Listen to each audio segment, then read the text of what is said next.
अस्सलाम वालेकुम स्टूडेंट्स, हम लोग चैप्टर नंबर 2 की एक्टिविटीज़ देख रहे थे। तो चैप्टर नंबर 2 की एक्टिविटी है 2.3। अगर आप इस एक्टिविटी को गौर से देखें तो उसने इसके अंदर आपको कहा है राइट ए प्रोग्राम, कि आपने इसको कंप्लीट ए कोडिंग चाहिए, कंप्लीट प्रोग्राम लिखना है जिसके अंदर इट डेट टेक्स, जो कि यूज़र से वैल्यू लेगा, किसकी? रोल नंबर की, परसेंटेज की, परसेंटेज ऑफ मार्क्स, और तीसरी है ग्रेड। यानी कि इन शॉर्ट उसने यहाँ पे आपको कितने वेरिएबल्स कह दिए? 1, 2 और 3। स्टूडेंट, आपने यूज़र से 3 वैल्यूज़ लेनी है। तो लाजिम बात है, जब भी मैं कहूँगा टेक 3 वैल्यूज़ फ्रॉम यूज़र, तो इसके लिए हम लोग जो स्टेटमेंट यूज़ करते हैं वो है स्कैनएफ की। तो ये देखिए उसने यहाँ पे कह दिया फ्रॉम यूज़र एज इनपुट। तो स्कैनएफ के ज़रिए हम लोग इन 3 वेरिएबल की वैल्यूज़ ले लेंगे। अब आपको अच्छे तरीके से पता चल गया होगा कि स्टूडेंट्स, रोल नंबर जो होता है वो इंटीजर में होता है, परसेंटेज जो होते हैं वो हमेशा पॉइंट में आती है आंसर, तो डेफिनेटली ये इंटीजर नहीं होगा बल्कि फ्लोट होगा। और ग्रेड जो है, यानी किसी का ए ग्रेड है, किसी का बी ग्रेड है, तो ग्रेडिंग जो है वो अल्फ़ाबेट्स होती हैं, तो इसके लिए मुझे करैक्टर डाटा टाइप चाहिए होगी। ये तो हो गई हमारे प्रोग्राम का फर्स्ट पार्ट यहाँ तक। अब इसके बाद नेक्स्ट पार्ट में उसने मुझे कह दिया कि the programme should display the formatted output. वो फॉर्मेटेड आउटपुट कैसी होगी वो यहाँ पे इसने मेंशन किया हुआ है कि स्टूडेंट, उसने कहा कि मुझे ऐसी आउटपुट चाहिए, रोल नंबर के बाद मुझे स्पेस चाहिए, फिर कॉलन के बाद फिर से स्पेस चाहिए, फिर यूज़र ने जो वैल्यू एंटर की हो वो यहाँ पे आ जाए, परसेंटेज के बाद थोड़ी सी स्पेस, फिर कॉलन के बाद स्पेस, और एक कॉलन के नीचे दूसरा कॉलन। तो इसके लिए हमने एस्केप सीक्वेंस यूज़ किया हुआ है। इस जगह पे भी मुझे /t यूज़ करना पड़ेगा, इस जगह पे भी मुझे /t यूज़ करना पड़ेगा, और नेक्स्ट लाइन पे जाने के लिए मेरे पास ऑप्शन है कि मैं /n का बटन प्रेस करूँगा तो मैं नेक्स्ट लाइन पे जा सकूँगा। तो स्टूडेंट्स, आए इसकी अब प्रैक्टिस करते हैं। इस प्रोग्राम को हम लोग एक दफ़ा देख लेते हैं। तो स्टूडेंट, ये हमारे पास कोडिंग है। इसमें ये हमारे पास standard input output header file मैंने इंक्लूड करवाई हेडर सेक्शन में। फिर हमारे पास ये वॉइड मेन हमारा स्टार्टिंग पॉइंट आ गया, और उसके बाद ये हमारे पास इस मेन फंक्शन की बॉडी है। इस बॉडी के अंदर मैंने जैसे उसने हमें रिक्वायरमेंट में कहा हुआ था कि भाई 3 वेरिएबल चाहिए। सबसे पहला रोल नंबर का। मेरे पास ऑप्शन है कि मैं चाहे तो रोल नंबर को कंप्लीट नाम लिख दूँ, या फिर मैं इसको RN लिख सकता हूँ। रोल नंबर मेरे लिए ये इजी है लिखना, टाइप करना। परसेंटेज की जगह PER, ये देखें जिधर जिधर मैंने इसको सिलेक्ट किया वहाँ पे PER आ गया। अगर तो मैंने इस वेरिएबल को चेंज करना है तो मुझे इसको इन तीनों जगहों पे चेंज करना पड़ेगा, और अगर नहीं चेंज करना चाहता तो इट्स ओके। इसी तरह से ये मैंने एक करैक्टर डाटा टाइप का वेरिएबल डिक्लेयर किया है और उसका नाम रखा है मैंने G स्टैंड्स फॉर ग्रेड। अब मैंने यूज़र से वैल्यू लेनी थी, तो मेरे पास एक तरीका तो ये है कि मैं 3 अलग अलग प्रिंटएफ लूँ और 3 अलग अलग स्कैनएफ लूँ और फिर उसको प्रिंट करवाऊँ, यूज़र से वैल्यू लूँ। तो अगर स्टूडेंट ये 2 नंबर का शॉर्ट क्वेश्चन है तो इसके लिए मुझे इतनी डिटेल में इतनी ज़्यादा लाइनें लिखने की ज़रूरत नहीं है।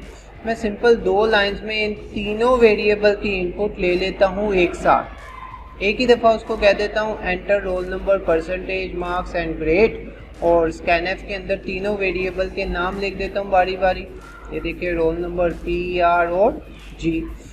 स्कैनएफ के हमारे पास जो फॉर्मेट है लिखने का, सबसे पहले फॉर्मेट स्पेसिफायर बताना होता है कि भाई स्टूडेंट, यहाँ पे ये D फॉर्मेट स्पेसिफायर बता रहा है कि आगे आने वाला ये जो पहला वेरिएबल है इसकी डाटा टाइप इंटीजर होगी। दूसरा फॉर्मेट स्पेसिफायर है यहाँ पे %f, ये बता रहा है कि यहाँ पे जो दूसरी वैल्यू आएगी, यूज़र जो दूसरी वैल्यू देगा वो परसेंटेज PER वेरिएबल में स्टोर करवाना है और उसकी डाटा टाइप होगी फ्लोट। फिर हमारे पास तीसरा वेरिएबल आ जाएगा कि आफ्टर ऑल तीसरी वैल्यू जो यूज़र देगा उसकी डाटा टाइप होगी करैक्टर, अल्फ़ाबेट देगा, और उसको एक वेरिएबल है जी के नाम से उसके एड्रेस पे जाके उस वैल्यू को स्टोर करवा देंगे। उसके बाद हम लोगों ने अब देखना है कि आफ्टर ऑल उसने हमें जो आउटपुट कहा था उसके मुताबिक हमें रोल नंबर लिखना है, फिर /t का मतलब है 8 स्पेसेस हों, फिर कॉलन आए, फिर /t, फिर %d, फिर /n। ये /t का मतलब 8 स्पेसेस और /n का मतलब है नेक्स्ट लाइन पे मूव कर देना। इनको 3 अलग अलग लाइनों में मैंने लिख दिया, लेकिन आप लोग इसको एक लाइन में भी कर सकते थे। हम लोग इसको यहाँ से कॉपी करके इधर आके पेस्ट करते तो भी हमारा ये काम सारा एज इट इज़ हो जाना था, एक काम में भी एक लाइन में भी हो जाना था। चलिए स्टूडेंट, अब इसको एक दफ़ा रन करके देखते हैं कि आया हमें वो आउटपुट मिल भी रही है या नहीं। सबसे पहले मैंने रोल नंबर एंटर कर दिया 23, फिर मैंने परसेंटेज बता दी 33.3, फिर मैंने उसको कहा जी इसका ग्रेड आया है F। अब जैसे ही मैं इसको प्रिंट करवाता हूँ तो ये देखें रोल नंबर कॉलन है और उसके बीच में स्पेस भी है, लेकिन ये कॉलन एक दूसरे के एग्जैक्ट नीचे नहीं आ रहे जो उसकी रिक्वायरमेंट में था। इट्स मीन कि एक टैब प्रेस करने से हमारा काम नहीं हो रहा, हमें यहाँ पे 2 टैब चाहिए होंगी /t और इधर भी इसी तरह से /t और इधर भी इसी तरह से /t। स्टूडेंट, अब इसको रन करते हैं, सॉरी अभी नहीं, इसको पहले कंपाइल करना होता है।